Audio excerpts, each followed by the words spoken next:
Mu nama nyunguranabitekerezo iteraniye i Kigali, abasobanukiwe ku buryo buteye imbere iby'ubuhinzi barashakira hamwe igikwiriye binyuze mu mikoreshereze y'inyongeramusaruro. Dr. Robi Halawa ayobora ikigo Agra, ihuriro ry'abaharanira iterambere ry'ubuhinzi ku mugabane wa Afurika, avuga ko abahinzi bagomba kumenya inyongeramusaruro, aho bazikoresha, igihe bazikoresha, n'imbuto bazikoreshamo bigendanye n'ihindagurika ry'igihe.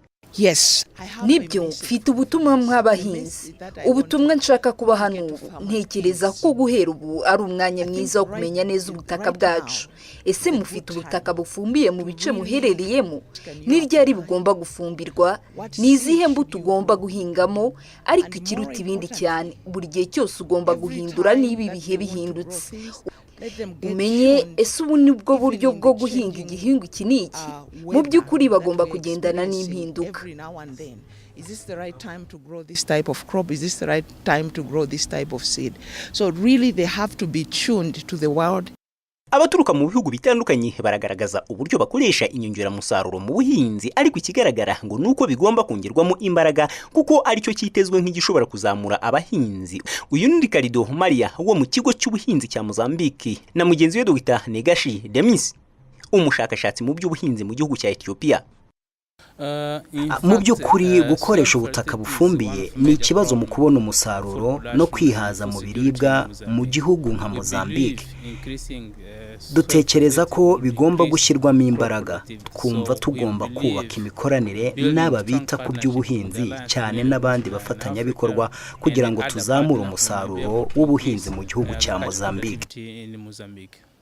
40% of the cultivated land in Ethiopia is acidic.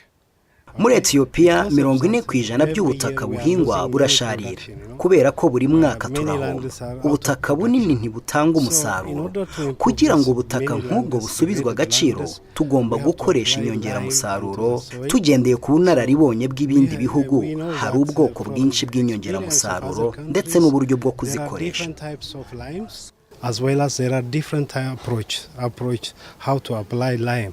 By'umwihariko izi nyongeramusaruro ngo zirakenewe ku butaka nk'ubwo bwamaze kugunduka, ariko abahinzi bo hasi nabo ubwabo ngo bagomba kwegerwa bakabisobanurirwa, nabo bakabona umusaruro bifuza. Dr. Catherine Senkolo ni umushakashatsi mu kigo cy'ubushakashatsi cya Muringano muri Minisiteri y'Ubuhinzi n'Ubworozi muri Tanzania. We are expecting to come up with the Ntekereza ko tugiye kunoza uburyo burebana no kongera imbaraga mu kubona umusaruro uturuka ku buhinzi hakoreshejwe inyongeramusaruro, by'umwihariko mu bice bigaragaramo ubutaka bufite aside, higishwa abahinzi.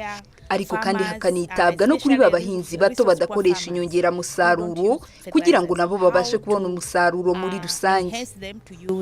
Fertilizers to improve soil productivity and the crop production in general.